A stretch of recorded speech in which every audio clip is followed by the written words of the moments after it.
In this tutorial I will show you how to create depth shadow effect in Adobe Photoshop.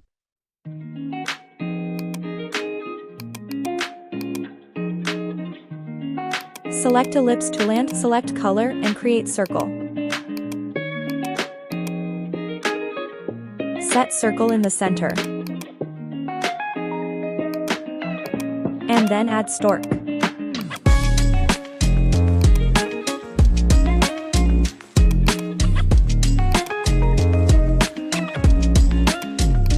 Make sure stork color is circle color.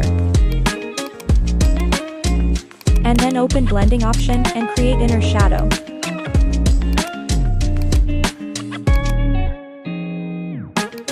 Follow the setting.